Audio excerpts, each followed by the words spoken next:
Hi everyone, this is Annapurna Basala and I shall be talking about the assessment of the airway now. So it's really important in the anesthesia that we assess the airway because we might have to intubate the patient at any time, and in the case of the general anesthesia we intubate the patient every time, right? So for the assessment of the airway we have different grading system and we shall be discussing about them one by one. So the first one is a Mallampati grading. So for that, firstly we ask the patient to sit and we keep the level of our eye and the patient's jaw or patient's mouth at the same level, and then we see it.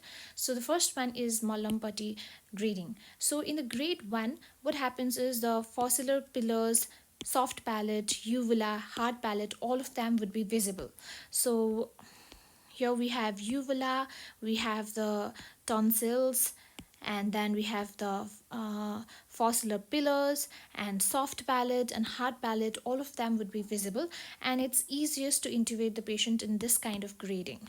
As the grading increases, the difficulty of intubation also increases. So in the grading 2, what we will see is the uvula, only the part of the uvula would be visible and the fossiliar pillars wouldn't be visible, and then the soft palate would be visible. But in the grade 3, the uvula would not be present and only the soft palate would be visible, whereas in the case of the grade 4, only the hard palate would be visible.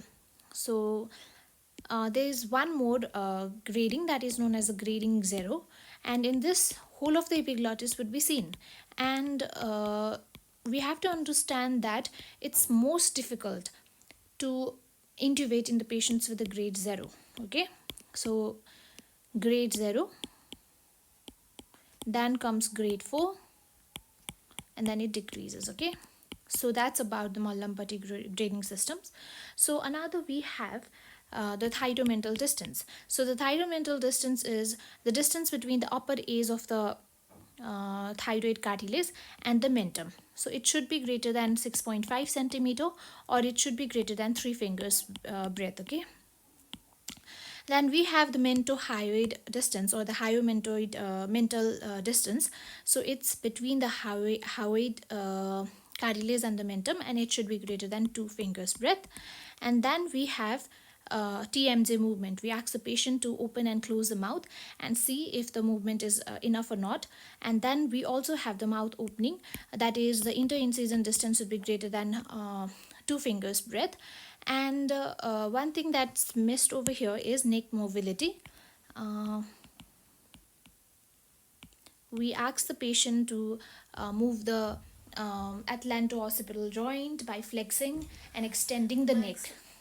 The laryngoscopy, we can further grade the difficulty of intubation, and that can be done by the Kottmack-Lehan's grading system. So in the grade 1, all of the glottis would be viewed.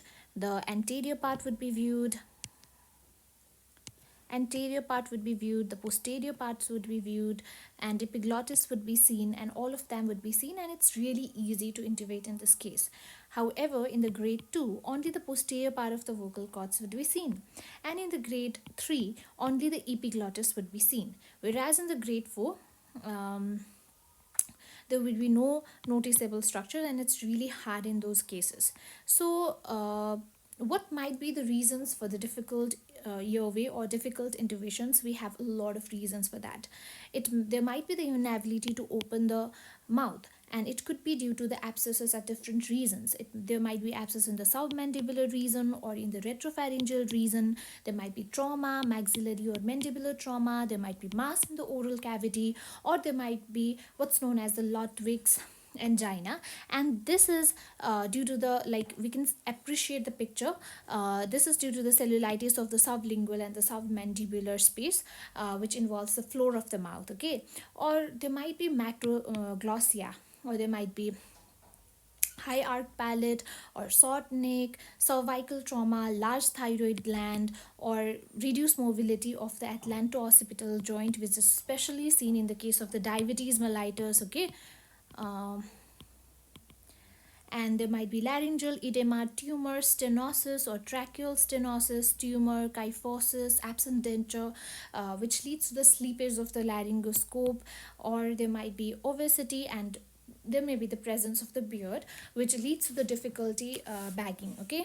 um, Okay, if we have anticipated the difficult airway, then we have to intubate the patient in the awake state, and we make use of the fiber optic bronchoscope for doing the intubation. And since the gag reflex would be present, so we will be blocking the nerves present over there, like glossopharyngeal nerve or the superior laryngeal nerve. Okay, and if the intubation is not possible, then we have to do the surgery in the regional anesthesia, or the alternative ways can be opted. So we can make use of the LMA or bag and mask ventilation as well. And if it's not possible, and it's not possible to postpone the surgery, then we have to do the tracheostomy as well. So if there's a condition of the non-anticipated difficult intubation, and if the bag and mask ventilation is possible, then we will have to continue the ventilation, and we'll have to reattempt the intubation for maximum 4 times.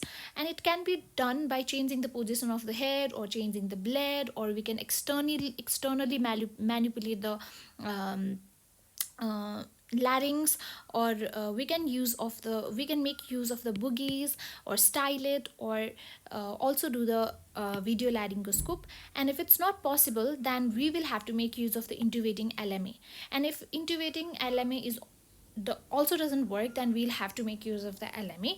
And if this is also not possible, then we'll have to revert the patient to the face ventilation.